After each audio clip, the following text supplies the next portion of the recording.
Halo, Halo, halo malam Om Ben. halo, salam kenal, Kak Daniel. Salam kenal. Nah, ini buat cuan troopers yang belum tahu, ini asli ya Om Ben ya. Kita tuh baru kenalan di sini ya Om Ben ya.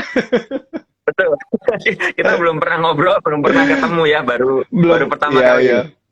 Tapi akhirnya ini dunia pasar modal mempertemukan kita, utamanya ini dalam kondisi perang Rusia lagi nih Om Ben. Seru nggak tuh?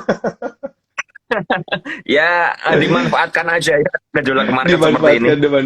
Iya, iya, Om Ben. Nah, malam ini kan kita bakal ngomong tentang scalping nih ya, Om Ben ya, scalping di tengah sentimen perang Rusia dan juga Ukraina ya. Kalau kita lihat nih, sebelum kita masuk ke sentimen Rusia dan Ukraina dan efeknya seperti apa gitu ya, karena kalau kita lihat di sepanjang hari ini kan, nikel aja itu sampai gembar-gembor kemana-mana, acuannya sampai 100.000 gitu.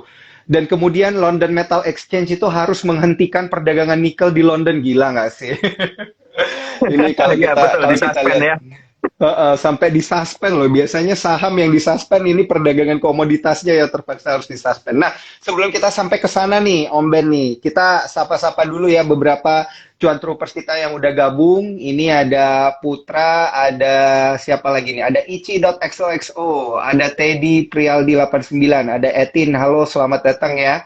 Semuanya di IG Live Sukor Sekuritas bareng Jalan-Jalan Murah alias Om Ben nih. Nah, Om Ben, sebelum kita masuk ke topik sentimen perang dagangnya, kita mulai dari scalpingnya dulu nih, karena kan banyak yang bilang di tengah kondisi pasar yang volatil kayak gini, scalping ini adalah jalan ninjaku katanya. Bener nggak sih? Benar, benar sekali. Ya, betul sekali ya. Di scalping ini kita memanfaatkan volatilitas market ya. Jadi Heeh. benar-benar high risk, high return. Jadi siapa yang bisa memanfaatkannya ya, apalagi yang berani ya pakai margin Heeh. all in itu kalau sampai profit ya profitnya gede. Kalau sampai loss ya jelas lossnya pasti besar. Jadi Rasanya juga gede ya. ini ya pedang bermata dua, pedang bermata dua. Kita mau Mm-mm. meningkatkan porto dengan nekat seperti itu ya, dengan all in memanfaatkan komoditas yang kemarin ya, berani mati jalan Mhm. ninja kan, ya kan. Pokoknya kalau gagal ya habis gitu aja. Kalau profit ya porto bertumbuh ya. Tapi itu tidak saya sarankan ya, Mhm. tidak saya sarankan Mhm. kecuali kita sudah mengenali resikonya. Tapi memang ya itu yang dilakukan oleh para scalper-scalper terutama para scalper senior ya kalau saya lihat ya Mhm. kemarin ada beberapa orang yang nulis ya habis apa di komoditas batu bara sekarang Iya. pindah ke komoditas nikel katanya ya untuk merubah nasib katanya begitu cuman ya ya itu kembali ke pilihan masing-masing seperti itu. Nah ini kalau Om Ben bilang untuk merubah nasib, ini kan kayak pedang bermata dua ya. Apakah nasib buruk atau nasib mujur gitu?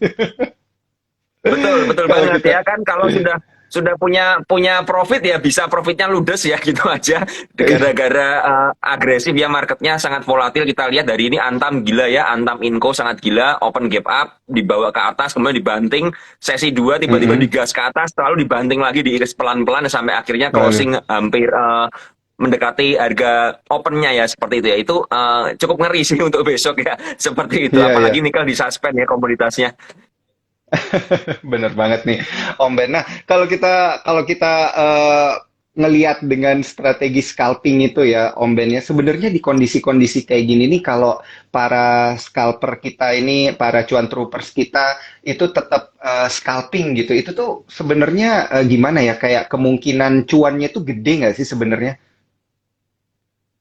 Iya, kalau kita bisa membaca, dalam Mhm. arti kita bisa Mhm. menganalisa arahnya kemana, seperti itu ya, dalam arti, oh ini Mhm. lagi belum mencapai puncak ya, belum peaknya, seperti kemarin misalnya, contoh saya juga kemarin ada di akun scalping, saya masuk ke salah satu Mhm. saham nikel ya, seperti itu, Mhm. sebelum closingan saya masuk, ya saya jual pagi-pagi, seperti itu, Mhm. memanfaatkan volatilitas. Cuma kalau sudah sampai puncak saya suruh beli lagi hari ini jujur beberapa member PPC juga tanya sama saya boleh masuk nggak saya cuman bilang ya kalau masuk sekarang itu sudah siap resikonya aja kalau sampai digebukin diguyur ya itu adalah resikonya karena sudah terlalu tinggi harganya dan kenaikannya Betul. gila-gilaan banget kan seperti itu Mhm. jadi ya apa ya semua kita harus mengenali resikonya aja sih seperti itu.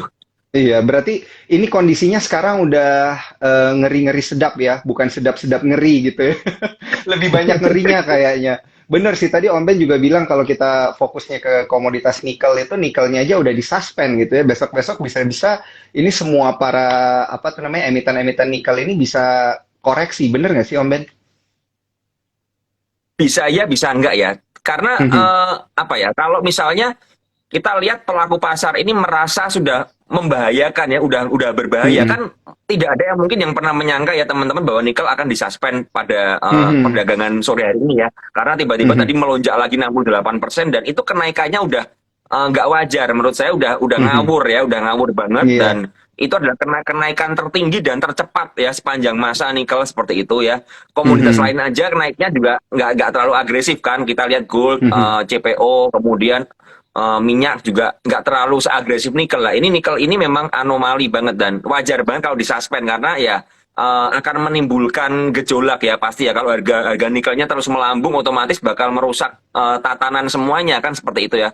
Nah ini mhm, apa, kalau pelaku pasar yang lain merasa tidak nyaman dengan keadaan ya, apalagi ya yang punya barang di harga bawah ya seperti itu, karena kita ngerti mhm, sebelum harga saham-saham nikel ini melonjak ya, contoh Inco mhm, Inco itu di harga 4.800-an asing sudah ngumpulin terus ya, dan hari ini mhm. mereka ketika harganya melonjak mereka bongkar bongkar barang seperti itu ya. Nah kalau mereka besok bongkar barang lagi ya menurut saya adalah hal yang wajar sekali, terlepas dari adanya apa ya, adanya suspend nikel ini ya, karena harga udah tinggi, mereka tentu saja ya, mereka udah sabar ngumpulin pelan-pelan ya, mereka beli di Mhm. bawah dan jual di atas, kan tentu saja kita harus mengerti bahwa dana asing yang masuk ke Indonesia itu bukan masuk ke saham, bukan cuman sekedar untuk beli aja, tapi Iya. tentu saja mereka trading ya, mereka mencari profit. Mhm, Nah, mhm, mencari profit itu jelas sekali ya, kita harus mencairkan saham kita dalam bentuk uang kan, harus jualan seperti itu ya. Tentu saja kalau dana besar yang beli di bawah ini jualan dengan masif ya tentu saja akan roboh.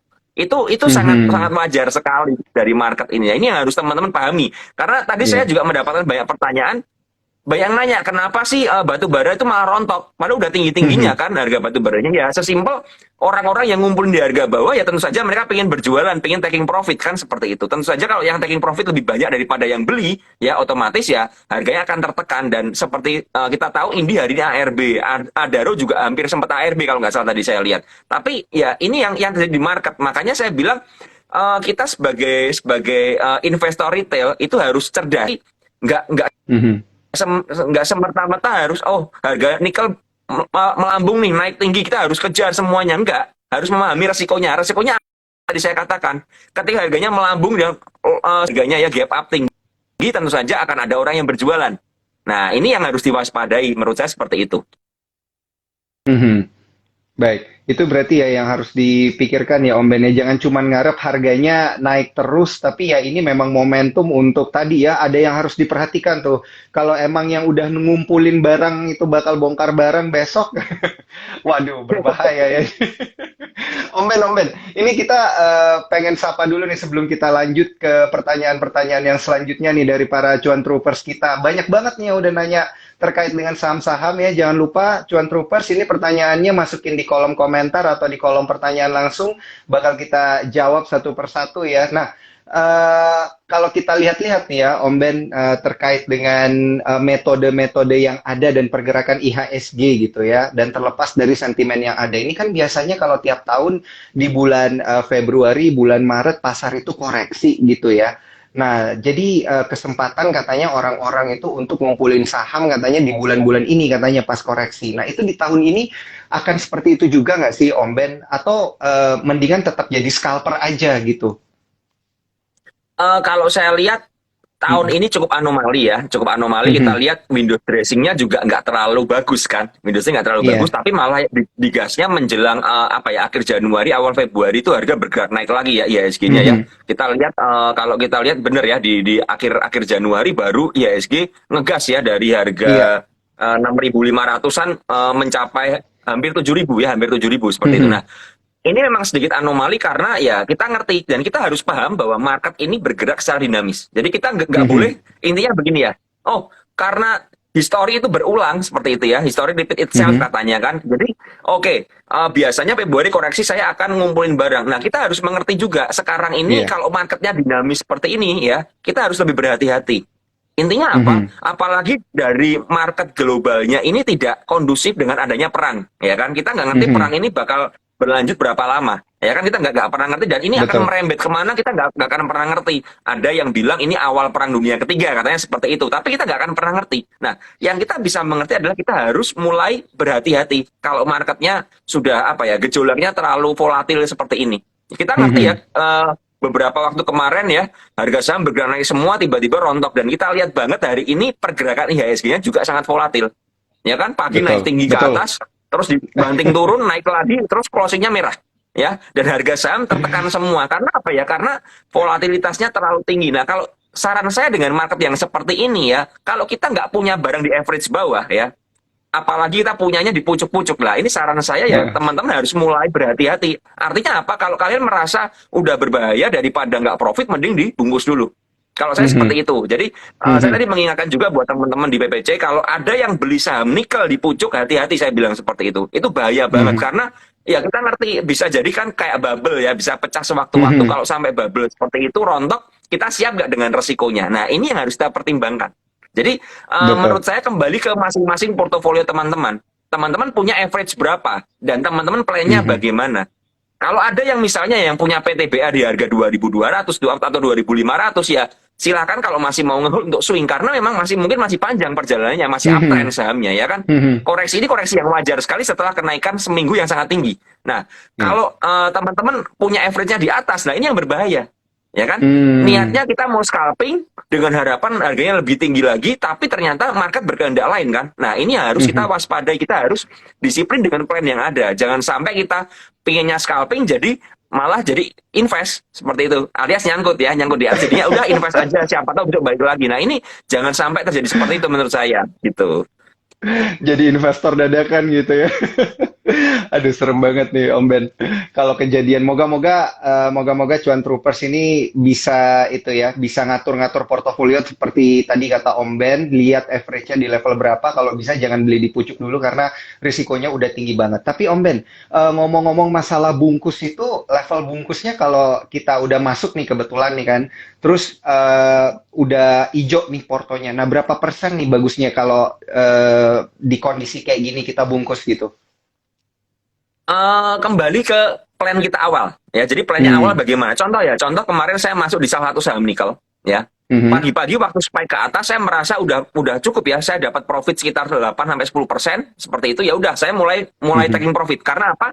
Niat saya hanya scalping ya. Niat Mhm. saya hanya scalping memanfaatkan volatilitas lonjakan di pagi hari itu, ya kan? Nah, kalau Mhm. sudah terjadi scalping bungkus gimana? Ya udah selesai. Kalau kita mau entry Mmm. lagi baru analisa ulang kan seperti itu. Jadi saya tidak pernah berkata, "Oh, sudah 5% ya, kalian harus jualan." Enggak seperti itu. Plan kalian bagaimana dan juga melihat dari marketnya bagaimana. Karena plan saya awalnya waktu kemarin saya beli sore untuk jual pagi. Jelas banget. Jadi saya Mmm. 5 Mhm. menit awal di pagi hari udah saya jual semuanya. Nah, ini yang penting buat kita ketahui plan kita seperti apa. Kalau plan kita memang untuk bermain panjang seperti itu ya masuknya juga harus berhati-hati kan, masuknya juga nyicil kan seperti itu. Jadi saya nggak bisa bilang langsung bilang oh semua yang punya batu bara nikel udah jualin semua. Nggak seperti itu karena apa? Karena kembali ke plan masing-masing ya. Nah Mhm. teman-teman ini masalahnya teman-teman punya plan atau enggak itu yang jadi masalah. Jangan sampai masuk karena apa ya asal ikut-ikutan. Oh, duh, teman-teman pada beli saham batu bara, teman-teman pada beli saham nikel, saya ikutan beli saham nikel lagi rame-ramenya ini. Nah, itu jangan. Kalau yang terjadi ya, maka nggak heran teman-teman enaknya take profit atau gimana nih? Mana nih? Waduh, panik kan semua. Nah, saran saya kalau memang teman-teman nggak punya plan ya seperti itu, sudah melihat apa ya gejolak marketnya sudah nggak enak, tekanan jual tinggi seperti itu ya teman-teman harus mulai taking profit ya karena jelas teman-teman nggak punya plan kan seperti itu. Artinya apa? Artinya teman-teman hanya memanfaatkan momentum aja. Itu saran dari saya seperti itu.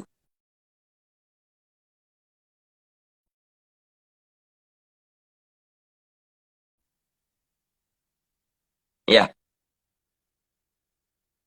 Sombet? iya ya udah masuk suaranya. Ya, oke. Om Ben, ini kan harus benar-benar katanya ada plan untuk bungkus gitu ya. Kemudian kalau kalau level cut loss-nya itu kalau di scalping tuh berapa persen sih bagusnya di kondisi market volatil sekarang ini? Kalau saya gini, jadi saya tidak pernah ada batasan harus berapa persen ya. Tapi saya kalau scalping, saya melihat kalau tekanan marketnya sudah nggak enak atau marketnya berbalik arah ya, tertekan seperti itu, IHSG-nya tertekan ya, saya mulai mengamankan profit saya.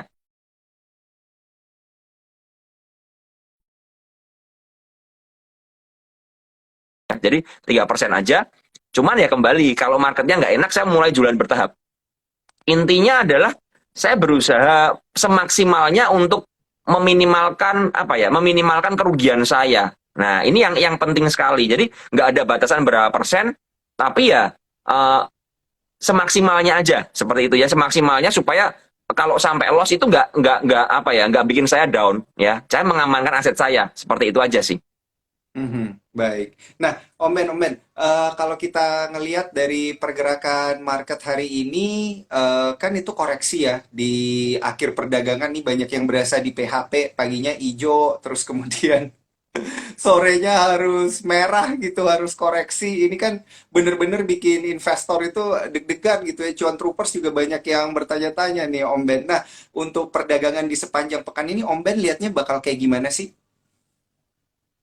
Kalau saya melihat perdagangan di sepanjang minggu ini bakal volatil, ya, jadi bakal volatil. Jadi bakal teman-teman banyak melihat saham-saham yang dari merah tiba-tiba naik kencang ke hijau, bahkan sebaliknya ya. Jadi market bisa berbalik arah seperti itu karena ya kita ngerti kondisinya tidak kondusif ya. Misalnya tiba-tiba diumumkan ya terjadi gencatan senjata ya antara Rusia dan Ukraina ya, tersepakati persetujuannya untuk berdamai. Saya yakin pasti saham-saham komoditas bakal rontok semuanya. Ya, jadi benar-benar apa ya, kita harus mengerti kita sekarang berada di dalam market yang volatil ya, yang dipengaruhi banyak faktor eksternal seperti perang seperti itu ya. Nah, kita harus banyak-banyak membuka diri dan membuka wawasan untuk membaca berita, untuk melihat ya, apakah di saham yang kita masukin ini big money-nya atau bandarnya sudah mulai buang barang belum? Karena begini, karena biasanya big money atau bandar itu lebih dahulu mengerti daripada kita, ya kan? Contoh kemarin waktu contoh Inco ya, dan Antam dikumpulin di harga bawah, mungkin mereka udah mengerti bakal terjadi ledakan harga nikel, ya kan? Jadi mereka beli terus. Makanya saya kemarin sempat bilang sama anak BPC juga, ini perhatikan Inco ini dikumpulin tiap hari nggak main-main. Ini mau ada sesuatu pasti. Jadi saya bilang jangan buru-buru buang. Ya kalau udah profit jangan buru-buru pengen taking profit semuanya. Pertahankan sebagian, saya bilang itu karena masih bagus ini. Itu ketika harganya masih di harga 5.300 waktu itu saya bilang. Nah, ternyata kita baru ngerti kemarin terjadi ledakan harga nikel dan tiba-tiba ya Inco dari 5.500 bergerak liar ke 6.000-an. Dan itu bergeraknya sangat liar. Antam juga seperti itu. Jadi apa ya? Kita harus memperhatikan inflow dan outflow dari big money-nya ya. Terutama apa ya? Saham diserwi oleh pergerakan Big money-nya ini asing penting. itu lebih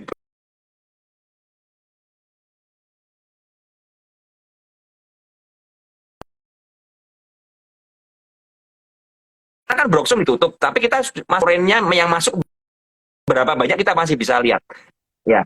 Dan itu biasanya saya manfaatkan untuk melihat seperti Inco masih ada inflow nih, ya kan? Antam masih ada inflow hari ini misal. Inco hari ini udah ada outflow. Nah, ini yang berbahaya. Kalau sudah ada outflow seperti ini sudah mulai keluar ya, kita harus apa ya? Kita harus mulai memperhatikan seperti itu.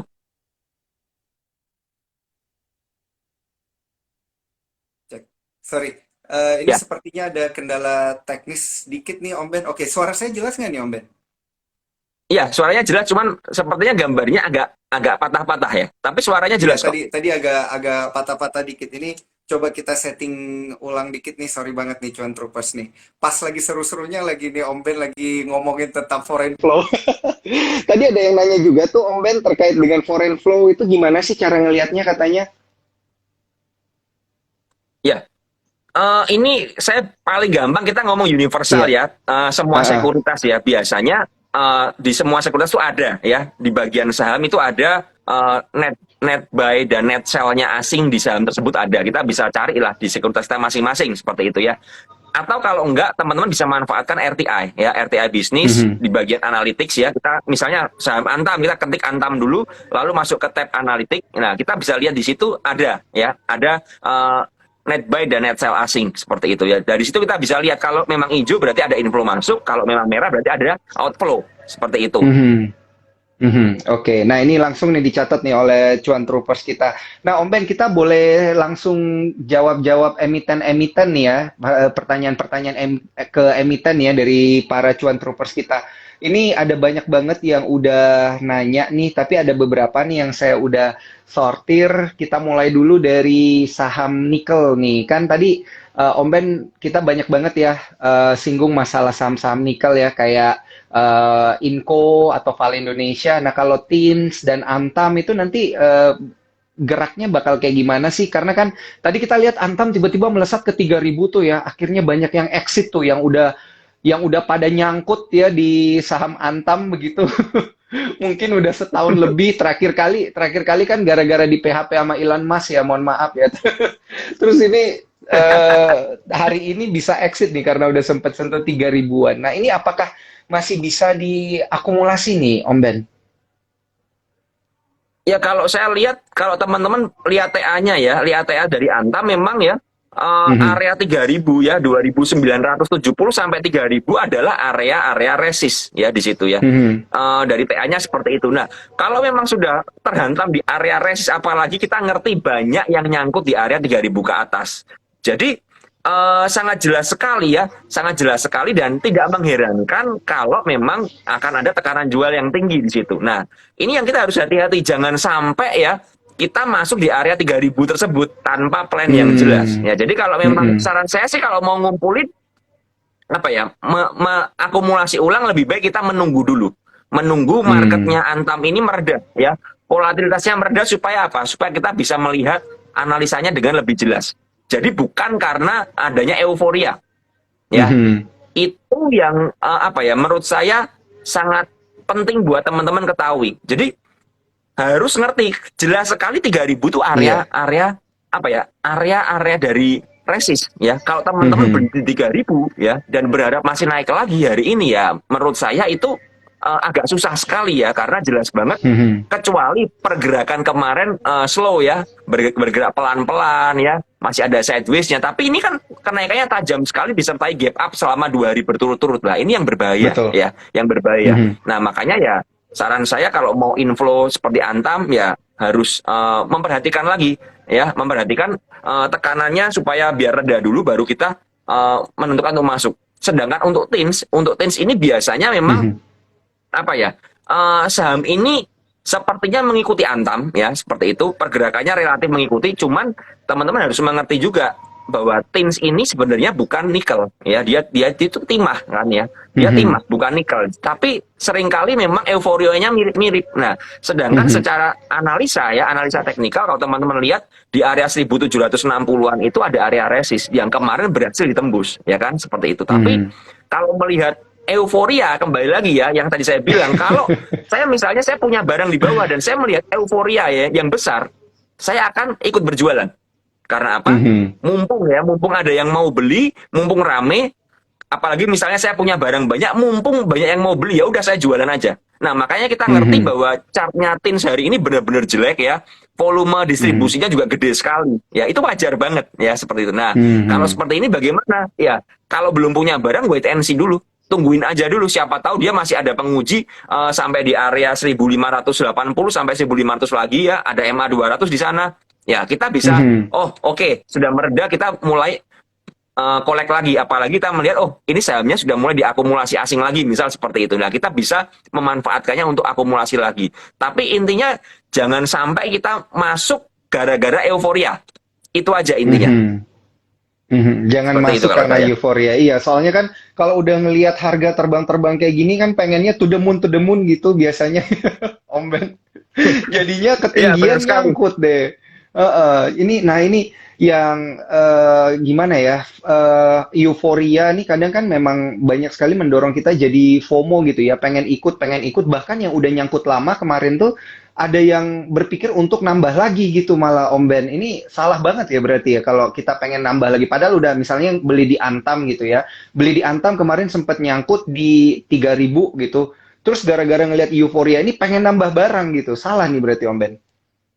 Iya, kalau kalau prinsip saya kalau terjadi euforia seperti ini, ketika saya mau masuk, saya akan nyopet. Saya akan scalping aja, fast trading Oke. aja. Ketika nggak Nah sesuai itu analisa dia saya ya akan jalan langsung keluar. ninjanya. Heeh. Iya, itu jalan ninja seperti itu. Jadi hanya untuk scalping aja. Nah, tapi buat teman-teman yang memang nyangkut ya seperti itu, udah nyangkut ya posisinya. Nah, kalian harus sebenarnya cari di bawah. Kenapa Mhm. pertanyaannya gini? Sekarang misalnya ya, yang punya Antam di 3.000 mau average up atau average down ya. Mhm. Kenapa belinya sekarang? Lah, waktu Antam kemarin di 2.400 kalian kemana? Ya kan Iya. seperti itu. Jangan-jangan kalian apa ya? Inilah yang terjadi ketika kita tidak memiliki dasar untuk menganalisa kapan masuk dan kapan keluarnya dari sebuah saham. Betul. Nah, ini bahaya banget, ya kan? Waktu kalau teman-teman buka chart ya, saya coba sedikit share chartnya. Ya. Semoga gambarnya nggak burem ya, coba ya. Mhm. Nah, Ya, ini langsung dikasih gambaran sama Om Ben. Canggih Om Ben. bentar ya, saya deketin dulu supaya nggak Oke. burem. Nah, ini teman-teman bisa lihat ya. Serem Ini banget ini Om Ben. 11. Kenapa? Serem nih banyak gapnya ya, yang kayak Om Ben bilang tadi Ya, ya. ini ada gap pertama di 2470-an, ini ada gap kedua hari ini ya. Nah, Mhm. waktu teman-teman memang pingin average down waktu di sini ini kan sudah kelihatan sebenarnya dia udah ada Mhm. mulai reversal kan seperti itu kan ya ini apa di sini. Nah, di harga sekitar 1950 ini sudah mulai muncul volume di sini. Nah, ini Mhm. sebenarnya teman-teman harus mulai memperhatikan. Nah, apalagi ini kenaikannya pelan-pelan pelan-pelan rally pelan-pelan baru digas kenceng. Nah, kalau teman-teman memang apa ya tahu analisanya teman-teman akan mulai beli di harga 2000-an ini sebenarnya mulai nyicil atau Mhm. spekulasi beli di sini bisa. Nah kalau belinya di pucuk sini ya ini sudah wassalam aja menurut saya ya. Kalau sudah beli di Aduh, harga itu ya amit-amit. ya gimana ngomongnya kan bingung kan Iya, iya, ya iya, ini yang iya, iya, iya. yang yang teman-teman kenapa teman-teman bisa beli di atas ya karena sesimpel teman-teman nggak ngerti analisanya ya kan. Jadi coba saya Mhm. saya saya kecilkan ini ya. Nah ini kan posisinya saya bilang Mhm. makanya tadi kan Antam ini di area sini kan ada resist nih. Ya, Nah, 2.900 3.000 ya, Om Ben. iya, iya ini 2000 Mhm. ini area resist dan kalian beli di sini ya nyangkut gitu loh. Orang pada jualan kalian malah beli ya kan ini kita lihat dari bulan Mei ini kenaikannya kan. Nah, nah ini Mhm. yang bahaya apalagi kayak kalau dilihat di sini ya Antam ini sudah apa ya tiba-tiba ini dia di titik ini ada yang namanya gap ya. Ya dia Mhm. breakout downtrend lainnya ini dengan gap pula. Nah, apalagi volumenya kencang waktu itu ya. Ini sudah kalau memang mau masuk paling telat ya di sini sebenarnya di 2500 bukan di area Mhm. sini. Kalau sudah di area sini ya teman-teman harus siap-siap nyangkut gitu aja. Kalau dari Hmm. saya ya. Jadi ya kalau teman-teman memang apa nyangkut ya wajar banget. Mhm. Kalau saya Iya, seperti iya, itu. iya, iya. Jadi kembali ya makanya teman-teman belajar menganalisa jangan cuma Mhm. ikut-ikutan aduh ini lagi rame Antam ya saya masuk Antam nggak bisa seperti itu kalau seperti itu yang terjadi kalian akan nyangkut terus. Pengen untung malah buntung ya, nggak jadi jalan ninja. Iya Om Ben, ini kan kalau kita lihat Antam, Inco, Tins ini kan sepertinya udah ada di pucuk-pucuk ya. Ini masih perlu wait and see lagi untuk ngelihat confirm dari London Metal Exchange sendiri seperti apa gitu ya kurang lebih. Nah, ini banyak banget nih cuan troopers kita yang nanya tentang PTBA, PTBA. Tadi kita udah sempat singgung dikit kan ini Om Ben. Tapi untuk PTBA sendiri ini gimana sih ke depannya? Boleh nambah PT atau kita koleksi dulu nih karena kan emang ada koreksi gitu ya. sebentar kalau saya lihat bentar Mhm. ya saya coba lihat PTBA. Karena menarik banget nih. Kurang lebih tadi nggak tahu dia ada puluhan nih yang nanya PTBA, PTBA. Kayaknya banyak yang nyangkut nih di PTBA nih, cuan troopers. Ya saya rasa menurut saya ya semoga saya salah banyak teman-teman yang nyangkut di saham-saham batu bara ya terutama mungkin Mhm. PTBA ada dari Indi mungkin ya ya Iya. tiga saham itu yang bikin teman-teman nyangkut ya karena ya mungkin teman-teman nggak paham menganalisanya atau memang masuk karena ikut-ikutan aja sesimpel itu karena Mhm. kalau udah yang ngomong masuk karena ikut-ikutan ya serba salah ya seperti itu. Nah Mhm. coba saya lihat untuk Iya, hari ini kita PTBA lihat ini PTBA itu koreksi 3,87% tuh, Om Ben, di 3.480 kurang lebih. Kemarin padahal sampai di 3.690 tuh. Jadi kayak sepanjang pekan lalu itu naik naik naik naik mulu gitu kayaknya baru dibungkusnya minggu ini. Bener nggak sih ini Om Ben? Iya, bisa jadi karena yang tadi saya bilang ya, apa Mm-mm. ya, ketika banyak orang yang mau beli ya, yang mau beli Mhm. ditambah bumbu-bumbu, tiba-tiba muncul pemberitaan bahwa batu bara ini tuh demun atau apapun juga yang sejenisnya ya, news-news yang Mhm. beredar seperti itu yang apa ya, yang dimanfaatkan oleh oleh big fund asing untuk apa? Untuk berjualan. Nah, tapi yang Mhm. menarik di PTBA hari ini ya, kalau teman perhatikan hari ini ya, hari ini itu sebenarnya ketika terjadi penurunan, teman-teman bisa cek pakai RTI aja ya. Eh, Mhm. hari ini terjadi net buy dari asing ya. Jadi Oke. selama kenaikan dari tanggal 22 ya sampai hari ini ya, artinya ada 1, 2, 3, 4, 5, 6, 7, 8 hari, 8 hari perdagangan ya. PTBA itu hanya ada 1 kali net sell asing, yaitu kemarin, ya, waktu Mhm. kemarin. Nah, hari ini ketika terkoreksi ya, terkoreksi malah asing beli lagi, ya. Jadi asing membuyback lagi saham-saham yang udah mereka jual. Nah, cuman Mhm. permasalahannya satu, kita nggak pernah ngerti ya, napasnya asing ini seberapa panjang. Nah, ini yang Iya. yang beda. Jadi jangan pernah berpikir, wah asing beli, aku ikutan beli. Iya, kamu boleh ikutan beli, tapi kamu punya nafas seberapa panjang, ya kan? Mhm. Secara TA-nya, PTBA itu punya area supportnya di 3180 sampai 3200-an Hmm. di area situ. Nah, Support di kalau sampai terkoreksi ke 3180. area Mhm. sana, ya Mhm. itu wajar banget. Kalau Hmm. saya pribadi saya memilih untuk wait and see dulu, ya. Atau kalau saya Mhm. mau masuk ya saya akan misalnya belum punya barang ya mau nyicil ya nyicil maksimal 10% dari alokasi dana yang saya ingin beli untuk PTBA.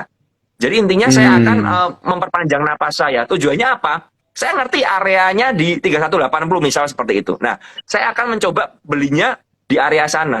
Seperti itu. Karena PTBA itu break dari 3180 ya. Eh, ada area resist itu dan dia berhasil break seperti itu. Nah, ini Mhm. yang menarik karena breaknya dengan volume juga. Nah, cuman karena kenaikannya yang tadi saya bilang selama 1 minggu sangat kencang sekali, ini wajar banget terjadi koreksi.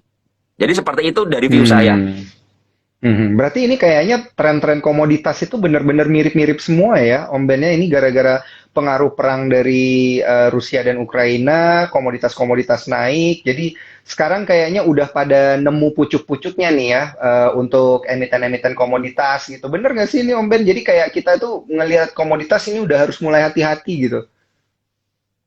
Iya, saya melihat ini harus mulai hati-hati. Tapi menurut Mhm. saya eh, tahun ini tahun komoditas kembali ya seperti itu. Cuman ya Mhm. kita entry-nya harus hati-hati. Jangan karena kita berpikir oh ini tahun komoditas udahlah saya mau masuk sembarangan. Ya kan pertanyaannya Hmm. PTBA itu sudah rally dari awal tahun di 2.600 sampai 3.600 lebih kan. Artinya udah naik Mhm. tinggi. Untuk sekelas PTBA yang sahamnya lamban, ya tidak secepat Indi, tidak sevolatil Indi, PTBA ini kenaikan segitu dalam waktu apa ya 2 bulan itu sangat luar biasa menurut saya. Ya, nah Mhm. karena itu teman-teman harus berhati-hati. Makanya misal kalian melihat ini masih masih prospek ya, masih prospek ya teman-teman tetap harus apa ya, jangan asal-asalan langsung masuk dianalisa ya, Iya. dianalisa supaya teman-teman dapat harga yang terbaik. Kasarnya seperti itu ya. Dapat harga yang terbaik itu yang pertama dan yang kedua teman-teman psikologisnya tenang. Jangan sampai masuk Mhm. PTBA malah deg-degan semua ya malah deg-degan aduh ini kok turun terus gimana malah jadi panik dan lain sebagainya malah waduh Omben pom-pom PTBA dan lain sebagainya saya nggak pom-pom ya saya tidak menyarankan teman-teman beli tapi saya lebih Iya. suka teman-teman menganalisa ya dari analisa itu Mhm. silakan teman-teman bikin plan. Nah ini yang penting kalau kita nggak punya plannya ya repot kan begitu kan. Mhm. Betul betul Om Ben. Nah, tadi kita udah mulai, kita udah bahas dari nikel-nikelan, terus di batu bara ada PTBA, ada Adaro gitu kan. Kemudian kalau kita lihat geser dikit nih ke emiten-emiten komoditas emas gitu gimana nih Om Ben? Masih bakal lanjut nggak nih? Kan emas kemarin naik. Kita lihat MDKA juga masih berpotensi begitu untuk diakumulasi lagi karena hari ini juga masuk di rekomendasinya Sukor Sekuritas MDKA. Ini dari view-nya Om Ben ini seperti apa nih? MDKA menurut saya masih bagus sekali inflow-nya ya Mhm. tapi kembali perlu kita ngerti chartnya MDKA itu kayak tower juga sudah Mhm. tajam ke atas ya. Jadi entry di harga sekarang itu sangat berisiko. Kembali lagi saya tekankan ya, entry di Mhm. harga sekarang itu sangat berisiko karena sebenarnya MDKA itu Kalau kita ngomong area base-nya atau supportnya yang dimana dia konsolidasi idealnya itu di harga 4.100-an. Sedangkan sekarang 4.700-an. Ya, jadi menurut saya memang masih bisa naik ya, apalagi kita lihat hari ini harga emas dunia 2014 ya, 2014 masih naik lagi ya, tembus angka 2000 lagi seperti itu. Dan MDKA juga saya tadi lihat ada inflow asing yang masuk cukup banyak ya. Ada info yang masuk cukup banyak, cuman ya kembali saya ingatkan, kita melihat MDKA ini sudah berada di area resist lagi ya. Sudah sudah mencapai titik puncaknya. MDKA ini memang all time high ya. MDKA all time high seperti itu kalau saya lihat. Nah, cuman karena chartnya bentuknya tower ya, wajar banget kalau misalnya besok terjadi koreksi. Ini wajar sekali gitu loh. Apalagi harga emas dunia naik kan. Wah, euforia, teman-teman lolos dari batu bara nyangkut ya kan, pindah ke nikel nyangkut lagi, jangan sampai pindah ke MDKA nyangkut lagi. ini yang bahaya. Ya kan, nanti pada nyangkut semua gitu loh. Aduh, jangan Ya, gitu. nyangkut Nanti gitu loh. modalnya udah nggak bisa diputer nih, cuan troopers nih. Hati-hati ya, ini udah diwanti-wanti langsung nih juga sama Om Ben. Jadi Ya, lakukan analisa sendiri berarti tadi tipsnya ya. Kalau udah ngelihat ya, emiten-emiten kayak gini ya. Nah, tapi Om Ben, ya. untuk yang masih emiten komoditas gitu, tapi masih lagging, itu ada nggak sih sebenarnya kalau kita lihat? Komoditas yang lagging, menurut saya masih Iya. ada ya, masih ada yang cukup menarik seperti INKP ya, INKP Tekim itu masih menarik ya, kita lihat masih ada potensi, cuman memang tidak seganas komoditas yang pertambangan ya, seperti itu ya. Apalagi hari ini ada koreksi seperti itu, sedangkan dia berhasil break dari EMA 200 ini kita layak kita pantau. Kembali lagi harus dianalisa Iya. dulu ya, teman-teman silakan analisa dulu, cari titik entry-nya seperti itu, kemudian sektor-sektor lain seperti CPO ya, yang hari ini kita lihat banyak yang koreksi seperti itu. Nah, ini tidak bisa kita lupakan ya. Kalau ada koreksi masif seperti ini, justru kita kalau memang melihat ini tahun komoditas dan CPO termasuk sektor di mana harganya bergerak naik ya, kita mulai mencari entry-nya ya. Ketika terjadi koreksi, nah ini time to buy-nya kita di mana, ya kan? Betul. Di titik mana seperti itu. Nah, ini yang harus kita perhatikan. Jangan sampai teman-teman teralihkan, terdistraksi di sektor nikel, batu bara, emas, tapi CPO yang lagi koreksi itu lupa. Nah, nanti ketika yang Iya, tiga itu benar. koreksi semua, tiba-tiba CPO naik, nah CPO-nya teman-teman terbang. kelabakan lagi, nyari lagi, beli pucuk lagi akhirnya. Nah, ini jalan Aduh, ninja yang amit-amit. selalu berulang ya. Iya. Jadi nyangkut di satu, lepas ya, cut loss, masuk lagi, nyangkut lagi, cut loss lagi. Karena apa? Karena teman-teman beli karena sudah rame di market. Sedangkan ketika ada koreksi, kita nggak pernah melirik. Karena takut, aduh masih koreksi, siapa tahu masih turun dalam lagi. Nah, ini yang kita harus perhatikan. Jadi, masih menarik ya, masih menarik. Selama, jujur aja, saya tidak mendoakan perang ini berkepanjangan. Tapi selama memang masih berlanjut terus ya, jelas akan ada giliran dari sektor-sektor komoditas itu untuk manggung satu persatu. Seperti itu kalau saya lihat ya. Oke. Nah, ini kita geser dikit ke BRMS boleh ya Om Ben? Ini ada yang nyangkut satu nih BRMS nih, banyak yang nanya juga nih dari tadi. View-nya gimana nih untuk BRMS sendiri nih Om Ben? BRMS, sebentar saya coba lihat. Ini pertanyaannya dari Brian Setiawan. BRMS gimana Om? Nah, ini mewakili pertanyaan-pertanyaan dari Cuan Troopers yang lain nih. Gimana nih kira-kira untuk BRMS sendiri? Karena kan kemarin juga ada euforianya juga kan, ini Bumi Resource Minerals gitu. Tapi belakangan malah ARB mulu gitu. Gimana nih Om Ben? Coba saya cekkan ya. Nah, ini saya coba lihatkan chartnya aja ya. Nah, teman-teman harus menyadari BRMS ini kan sudah yang nanya ini pasti beli di atas, sudah jelas. Karena kalau kita ngomong BRMS dari tanggal berapa ini? Dari Januari ini dari harga 100 loh. Ini rally nih. Waduh, iya benar-benar. Udah rally begini. Sekarang kalau nanya lah, ini yang harus kalian perhatikan ya. Perhatikan yang di sini. Sebentar saya majukan layar saya. Ya. Oke, ya udah Ini jelas ya Om Ben. ini udah ya. Ini ada 1, 2, 3, 4, 5, 6. 6 kali tidak bisa menembus 190. Ya kan?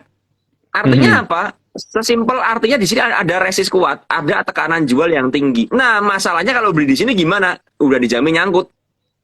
6 kali pengujian 190 nggak bisa lolos. Ya, terlepas kita melihat siapa yang jual, siapa yang beli, tapi dari chartnya aja udah kelihatan. Nah, kalau begini teman-teman beli di atas, saya mau ngomong apa lagi? Ya pasti nyangkut dong.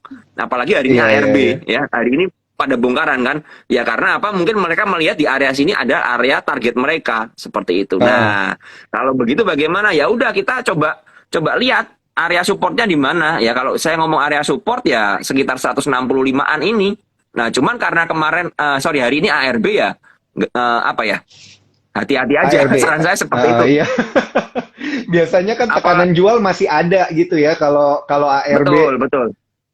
Apalagi ini kita lihat Heeh. ya di bawah ini candle merahnya buangannya besar nih, ya.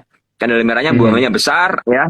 Ya jelas banget kalau besok koreksi lagi harus hati-hati. Saya pribadi kalau melihat saham yang habis ARB begini, saya nggak akan langsung beli ya, seperti itu. Jadi saya tidak akan langsung buru-buru masuk Mhm. ya, karena Oke, ya berarti tekanan jualnya ditunggu masih reda gede. dulu ya.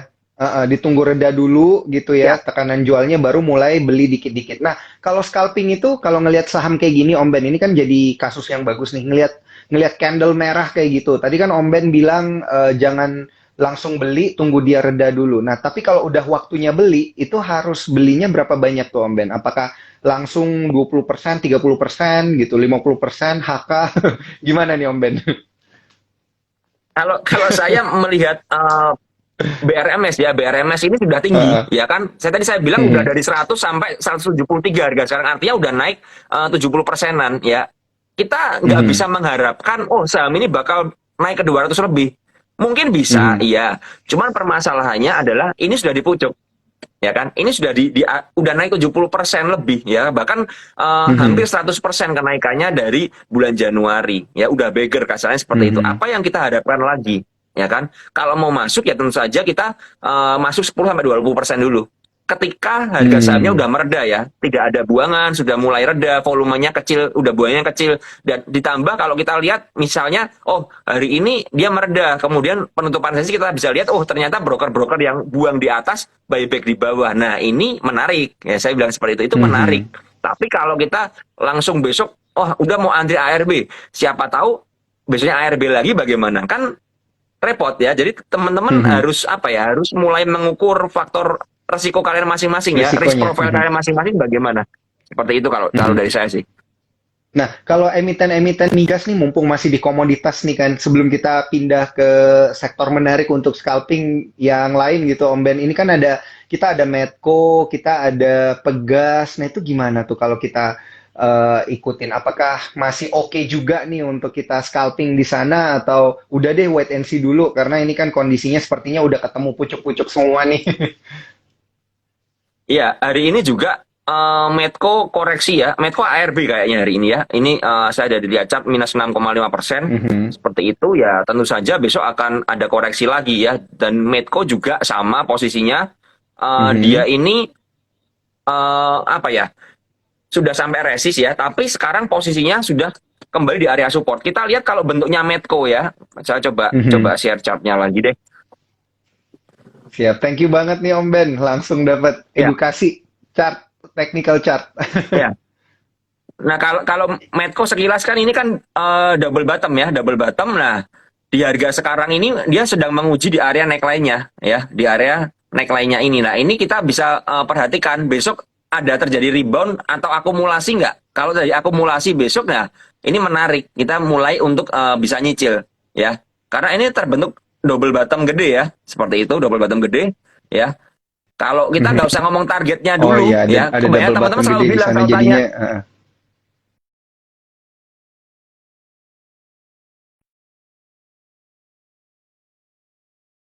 ya bisa, tapi permasalahannya ini sekarang di posisi yang kritis ya. Dalam arti kalau titik ini neckline-nya ini jebol ke bawah ya bisa batal kan seperti itu. Nah, jadi jangan langsung melihat di mana rewardnya itu, tapi resikonya gimana ya kan. Sedangkan kita lihat kenaikan dari Medco ini juga tajam ya, kenaikannya begitu tajam ya. Udah naik dari sini ya, dari 560 ini ke 700 itu dalam beberapa hari aja kenaikannya. Nah, ini yang berbahaya, apalagi sering gap up seperti itu. Jadi menurut saya Saran saya sih kembali ya, saya selalu bilang kalau teman-teman mau entry, teman-teman harus menganalisa ulang dan lebih baik menganalisa ketika apa harganya terkonsolidasi. Jadi bukan ketika rally, ya. Itu jauh lebih aman. Seperti itu saran saya. Mhm. Oke, Om Ben. Nah, ini kan kita udah bahas banyak komoditas nih. Kalau sektor-sektor yang bagus untuk tetap scalping nih di tengah kondisi perang Rusia dan Ukraina ini sebenarnya ada di sektor mana nih ini, di minggu ini nih, Om Ben, atau ke depannya? Saya lihat kalau ngomong soal perang itu pasti Mhm. sektor yang menarik adalah komoditas. Nah, cuman Mhm. masalahnya komoditas ini sudah mencapai titik puncak semua rata-rata ya. Kita nggak Mhm. ngerti apakah masih ada puncak baru ya, terbentuk puncak baru kita nggak Mhm. pernah ngerti ya. Kalau tiba-tiba Mhm. amit-amit ya si Putin salah mencet tombol nuklir gitu, aduh udah bakal kemana-mana semua kan seperti itu. Tapi kita nggak berharap seperti itu ya. Saya nggak berharap seperti itu juga. Cuman kita apa ya? Kita harus saya nggak bisa ngomong sektor mana yang berikutnya menarik ya, karena saya bukan dukun ya, saya nggak ngerti Heeh. yang mana yang menarik. Cuman di tiap hari ini kita bisa contoh hari ini ya. Hari ini misal properti manggung hari ini properti ya, semua saham properti saya rata-rata ya, saham saham utamanya ya kayak BSDE, Mhm. SMRA, CTRA, Pewon ya seperti itu. Nah, Iya. kita harus melihat besok bagaimana, apakah terjadi koreksi ya kan, kalau koreksi apakah ada buangan ya kan begitu. Kalau Mhm. ternyata koreksi nggak ada buangan, volume kecil malah ada beli lagi ya, ini menarik, berarti kan dikasih diskon kan seperti itu. Mhm. Tapi kalau besok terjadi buangan ya berarti bisa aja hanya lonjakan sesaat. Makanya saya tadi bilang untuk teman-teman yang belum masuk properti ya, kalau saya pribadi saya lebih suka untuk apa ya, untuk sedikit wait and see dulu ya, sedikit main Mhm. aman. Karena apa? Karena market seperti ini. Kita ngerti kalau komoditas naik terus gila-gilaan, terjadi inflasi yang gila-gilaan ya, apalagi suku bunga terus naik dan lain sebagainya, tentu saja sektor-sektor yang lainnya bakal tertekan. Itu aja kan, Mhm. kan seperti itu. Kalau harga Betul. barang terus melonjak ya, ekonomi akan bergejolak semuanya dan otomatis seperti sektor konstruksi itu akan berat tekanannya karena apa? Bahan baku Mhm. misalnya untuk semen itu lebih mahal, ya kan? Mhm. Seperti sektor Semuanya jadi lebih konsumer mahal. konsumer sekalipun ya, ketika Mhm. harga batu bara naik, harga CPO naik, semuanya naik ya otomatis mereka tertekan karena laba mereka akan tergerus. Ya, operasionalnya Mhm. semakin lebih besar. Nah, ini yang apa harus kita perhatikan. Makanya saya lebih memilih untuk wait and see dulu. Saya tadi bilang sama Mhm. teman-teman di BPC, lebih baik itu kita lebih bermain hati-hati daripada kita agresif, gerusa-gerusu gitu ya kasarannya, tapi Iya. malah nyangkut semua. Nah, lebih baik kita Mhm. jaga duit kita ini dulu ya, pagari duit kita dulu, kita melihat mana yang menarik. Nah, kalau ada yang menarik baru kita entry perlahan setelah kita menganalisa dan saya lebih suka menganalisa ketika sahamnya membentuk konfirmasi daripada terjadi euforia sesaat. Seperti itu. Mhm. Nah, kalau kalau metode scalpingnya Om Ben itu ngelihat konfirmasi itu dari sisi mana aja tuh Om Ben? Apakah dari volume doang atau dari technical pattern atau gimana tuh? Saya kalau kalau memang scalping, saya lebih melihat dari apa ya? eh, volume ya, dari volume dan bid Mhm. overnya. Bid overnya Bit bagaimana over ya ya? kan? Ya, apa? Jadi gini, saya untuk scalping saya harus menentukan saham ini layak di scalping atau enggak. Kan seperti itu, Iya. ya. Jangan sampai saham ini yang mau saya scalping ini saham yang liar volatil tapi bandarnya suka-suka nyetirnya ya. Tiba-tiba bitnya dicabut Mhm. semua, rontok ya. Kayak hari ini ya, semoga nggak ada yang nyangkut teman-teman, nggak ada yang nyangkut di saham baut ya, di saham baut hari ini ya. Saham baut itu tadi Mhm. pagi naik kenceng ya, 25% kalau nggak salah. Terus turunnya juga sangat kencang sekali sampai ARB. Nah, ini jangan sampai. Mhm. Jadi saya menghindari saham-saham yang pergerakannya seperti ini. Kalau memang saya berani masuk, saya tidak akan berharap banyak kasarannya karena ya saya ngerti ini pola bandarnya seperti ini, apalagi baut ini saham yang dari IPO ini naik kenceng kemudian sekarang balik lagi ke bawah lagi ya. Dari kalau kita lihat di RTI secara kalendernya ya, satu Mhm. bulan penuh ini Mhm. baut ini cuman dikasih hijau 3 hari, sisanya merah. Nah, jadi probabilitas kita untuk digebukin bandar gede di situ. Nah, ini yang saya hindarin di saham-saham seperti ini ya. Saya lebih condong misalnya saham-saham yang lebih uptrend ya pergerakannya, nggak Mhm. terlalu volatilnya, nggak terlalu sadis ya, bid palsunya nggak terlalu sadis yang cabut-cabutan seperti itu. Nah, ini yang Mhm. yang saya pilih ya, yang saya pilih. Tapi kembali lagi saya menunggu apa ya, konfirmasi dari bid dan offernya juga supaya ya itu yang tadi saya bilang, jangan sampai bid offernya itu palsu semua. Oh, kalau palsu semua udah berat itu. Seperti itu. Oke, oke, ini menarik banget nih Om Ben. Nah, Om Ben, kalau kita lihat sektor perbankan sebagai sektor selanjutnya nih yang bagus untuk kita lirik, karena kan katanya kalau inflasi makin tinggi, suku bunga acuan juga katanya bakal dinaikin juga. Jadi kan rasio keuntungannya bank juga bakal naik gitu. Kalau kita mulai nyicil-nyicil bank-bank gede deh gitu minimal yang lagi koreksi gitu gimana nih? Atau mungkin bank yang KBMI 3, KBMI 2 gitu kan di sana ada BBYB, ada BBHI gitu. Kalau kita lihat emiten-emiten yang kayak gitu gimana nih? Saya kalau disuruh milih perbankan ya daripada milih kayak Mhm. BBHI, BBYB, jujur aja ya kalau Iya, saya ini sekali disclaimer, kalau saya pribadi saya lebih suka ke Big Bang-nya, ya Big Big Bang-nya, Bang-nya. ya, Mhm. ya. Saya lebih suka ke Big Bang-nya. Ini saya bukan stock pick ya, teman-teman bisa dianalisa lagi. Mhm. Silakan kalian pantau kayak BBNI ya. BBNI Mhm. itu selama beberapa hari ini belum ada buangan ya, asingnya Mhm. belum bongkaran. Kalau BBRI kita ngerti, BBRI 2 hari berturut-turut asingnya mulai jualan ya, asingnya mulai jualan Mhm. seperti itu ya. Tapi kalau BBNI ini lebih dijagain menurut saya ya, dan secara teknikal juga dia sekarang berada di area apa, area ini ya, area pengujian dari support ya, dari support seperti itu. Mhm. Kalau bisa mantul di 7.400, 7.500 itu menarik, apalagi ketika mantulnya tidak terjadi buangan distribusi ya, asing masih kolek lagi, beli lagi ya, ini menarik. Jadi saya lebih lebih suka mencari saham berdasarkan akumulasinya aja ya, akumulasinya bagaimana dan konsistensi asing mengakumnya bagaimana ya, seperti itu kalau dari Mhm. saya. Jadi daripada saya memilih kayak BBYB, bukan berarti BBYB jelek ya, sekali lagi enggak. Mhm. Cuman ya, saya melihat dari pergerakannya ini BBYB nggak enak chartnya. Dari chartnya sudah apa ya, nggak enak ya, terjadi pembalikan arah ke bawah seperti itu ya. Dan kita nggak ngerti apakah bisa mantul di 1.700 lagi atau enggak ya. Cuman ya kalau memang teman-teman mau spek buy silahkan, tapi kembali lagi analisa dulu. Cuman kalau saya Mhm. suruh memilih perbankan, saya pribadi lebih memilih Big Bang daripada BBHI atau BBYB seperti itu. Mhm. Jadi karena emang kalau kita lihat ya ini kan tadi analisa dari Om Ben juga banyak yang lagi ngetes support gitu ya beberapa big banks ini jadi bisa diakumulasi kembali ya ini mumpung lagi koreksi-koreksi gitu ya Om Ben ya. Iya, betul sekali. Mhm. Nah, Om Ben, ini ada yang nanya mumpung masih terkait dengan perbankan nih, katanya agro gimana nih katanya nih. Agro ini termasuk saham yang digebukin ya menurut saya.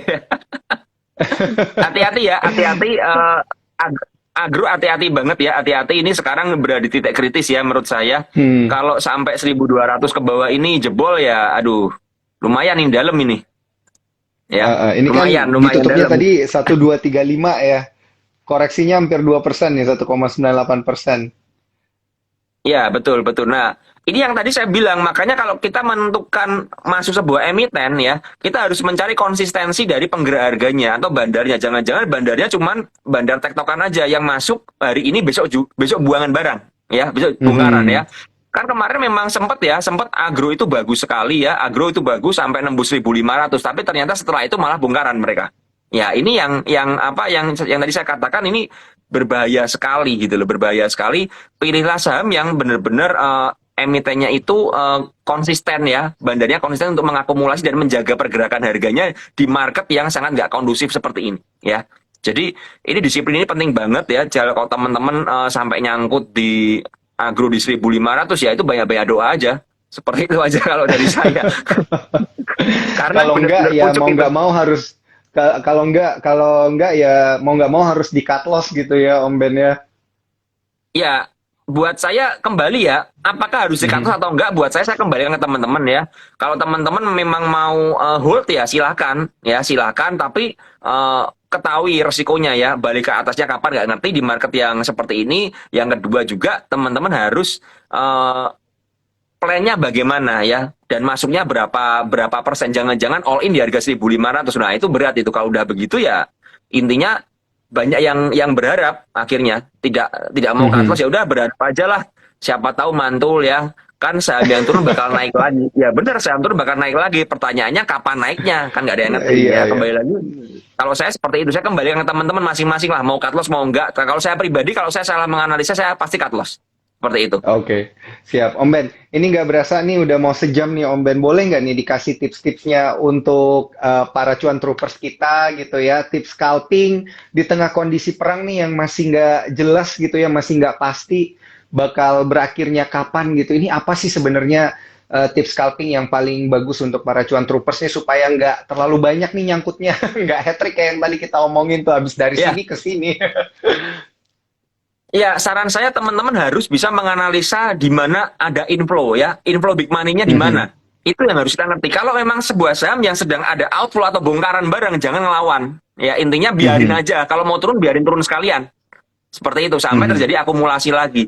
Jangan gini, wah ini mumpung koreksi murah, saya mau masuk. Nah, murah itu relatif, ya kan? Murah kalau di mhm. saham yang sedang bongkaran barang bandarnya, ini bisa lebih murah lagi, ya kan? Kalau kita ngerti contoh ya, contoh saham Bukalapak. Bukalapak itu Iya. diskon setiap hari ya, everyday Waduh. low price ya, Waduh. all time low Waduh, terus kan. Itu ini Om Ben ngomong kayak gini banyak yang nyesek loh ini Om Ben. saya ngomong kayak gini supaya teman-teman belajar. Karena Oke, apa? Kalau siap. teman-teman bilang, oh Bukalapak murah, Unilever murah, saya cuma bilang Heeh. murah itu relatif, ya kan? Iya betul. Kalau bandarnya masih bongkaran barang, ya besok lebih murah lagi. Karena gini Waduh. ya, karena misalnya, oh Unilever 3.600 sudah murah nih. Nanti kalau ke 3.000, yang beli di 3.000 bisa bilang 3.000 itu lebih murah di 3.600.